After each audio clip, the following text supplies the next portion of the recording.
Hi friends, welcome to Selvi Mano's life style. இன்றைக்கி என்ன video பார்க்க போகிறோன்னா, என்னோடய ஸ்டைலில் மசாலா தேங்காய் சாதம் தான் பார்க்க போகிறோம். தேங்காய் சாதம் ரொம்ப பிடிக்கும், ஆனால் ரொம்ப சப்புன்னு இருக்க மாதிரி ஃபீல் பண்ணுறீங்கன்னா இந்த மசாலா தேங்காய் சாதம் செஞ்சு பாருங்கள். உங்கள் நாக்குக்கு ரொம்ப இதமாகவும் டேஸ்ட்டாகவும் இருக்கும். சூப்பரான லஞ்ச் பாக்ஸ் ரெசிபி. கண்டிப்பாக சேவ் பண்ணி வச்சுட்டு உங்கள் குழந்தைங்களுக்கு செஞ்சு கொடுங்க. டிஃபன் பாக்ஸ் காலியாக வரும், நான் கேரண்டி. வாங்க எப்படி செய்கிறதுன்ட்டு பார்க்கலாம். இந்த சூப்பரான மசாலா தேங்காய் சாதம் செய்கிறதுக்கு அடுப்பு மேலே ஒரு சட்டியை வச்சுக்கலாம். சட்டி நல்லா காஞ்சதுக்கப்புறமா கொஞ்சமாக தேங்காய் எண்ணெய் விட்டுக்கலாம். எப்போவுமே தேங்காய் சாதம் தேங்காய் எண்ணெயில் செஞ்சோன்னா நல்ல ருசியாகவும் மணமாகவும் இருக்கும். எண்ணெய் நல்லா காஞ்சதுக்கப்புறமா ஒரு அரை மூடி தேங்காவை அந்த மாதிரி சில்லாக கட் பண்ணி வச்சுருக்கேன். இதை உள்ளே சேர்த்துக்கலாம். இதோட 2 கொத்து ஃப்ரெஷ்ஷான கருவேப்பிலையை போட்டு அந்த எண்ணெயில் லேசாக வந்துட்டு வதக்கி கொடுங்க.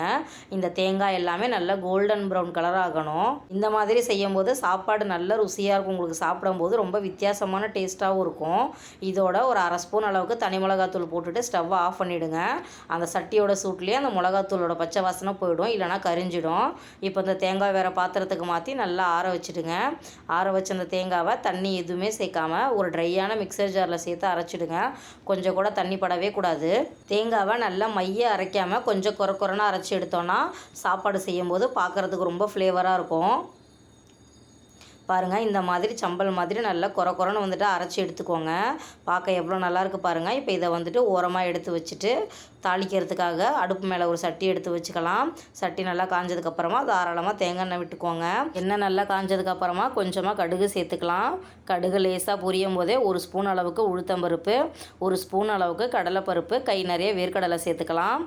வேர்க்கடலை நிறைய பிடிக்குன்றவங்க நிறையவே சேர்த்துக்கோங்க. சாப்பாட்டில் அங்கங்கே கிடைக்கும் போது ரொம்ப ருசியாக இருக்கும். அரை ஸ்பூன் அளவுக்கு சின்ன ஜீரகம் சேர்த்துக்கலாம். ஜீரகம் தேங்காய் சாதத்தில் கண்டிப்பாக சேர்த்து செய்யணும், நல்ல மணமாக இருக்கும். இதோட காரத்துக்காக 2 பச்சை மிளகாய் வெட்டி வச்சுருக்கிறேன். இதையும் உள்ளே சேர்த்துக்கலாம். இந்த காரமே நமக்கு போதும். ஏற்கனவே தேங்காயில் ஒரு அரை ஸ்பூன் அளவுக்கு மிளகாத்தூள் சேர்த்து தான் அரைச்சிருக்கிறோம். பருப்பு எல்லாமே லேசாக கலர் மாறினதுக்கப்புறமா அரை பெரிய வெங்காயத்தை சின்னதாக வெட்டி வச்சுருக்கிறேன். இதை வந்து உள்ளே சேர்த்துக்கலாம். நம்ம ரெகுலரான தேங்காய் சாதத்தில் வெங்காயம் சேர்க்காம தான் செய்வோம். ஆனால் அந்த மசாலா தேங்காய் சாதத்தில் வெங்காயம் சேர்த்து செய்யும்போது ரொம்ப ருசியாக இருக்கும். டேஸ்ட்டு ரொம்ப டிஃப்ரெண்ட்டாக இருக்கும். இந்த வெங்காயம் நல்லா கலர் மாறுற அளவுக்கு வதக்கி கொடுங்க. மிதமான தீயில வச்சே வதக்குங்க. பருப்பு வெங்காயம் எதுவுமே கரிஞ்சிடக்கூடாது. இதோட 2 கொத்து கருவேப்பிலையை உள்ளே சேர்த்துக்கலாம். அவ்வளோதான். இப்போ நம்ம எல்லாத்தையுமே வந்துட்டு ஃப்ரை பண்ணிட்டோம். இந்த டைமில் நம்ம வறுத்து ஆற வச்சுருக்கிற தேங்காய் பொடியை உள்ளே சேர்த்துக்கலாம். நல்ல ஃப்ளேவராக இருக்கும். உங்களுக்கு கிண்டும் போதே நல்ல வாசம் அடிக்கும். ஏற்கனவே வதக்கின பொடி தான், அதனால் லேசாக கிளறி மட்டும் கொடுங்க. அந்த ஹீட்டில் வந்துட்டு அப்படியே நல்லா சுருண்டு வரும் அந்த தூள். பாருங்கள் எந்த அளவுக்கு சுருண்டு வந்திருக்குதுன்னு. இந்த டைமில் நான் ஒரு ஆள் சாப்பிட்ற அளவுக்கு வீட்டு அரிசியை நல்லா வடித்து ஆற வச்சுருக்கிறேன். இதை வந்து உள்ளே சேர்த்துக்கலாம். இப்போ இதுக்கு தேவையான அளவுக்கு உப்பு போட்டுக்கலாம். நான் ஏற்கனவே சாப்பாடு வடிக்கும் போதே கொஞ்சம் உப்பு சேர்த்து தான் வடிச்சிருந்தேன், அதனால் பார்த்துட்டு சேர்த்துக்கோங்க. இப்போ இது எல்லாத்தையும் ஒன்று சேர கிளறி கொடுத்துக்கலாம். இதை நீங்கள் பாஸ்மதி அரிசியில் கூட செய்யலாம். பாருங்கள், பார்க்கும்போதே எவ்வளோ ஃப்ளேவர்ஃபுல்லாக சூப்பராக இருக்குது அப்படின்ட்டு. இந்த மாதிரி பொறுமையாக எல்லாத்தையும் கிளறி கொடுங்க. கடைசியாக கை நிறைய கொத்தமல்லி தலையை போட்டு இறக்குனீங்கன்னா சூப்பரான மசாலா தேங்காய் சாதம் ரெடி ஆகிடும். வீட்டில் செய்யும் போதே கமகமான வாசம் அடிக்கும் ஹால் வரைக்கும்.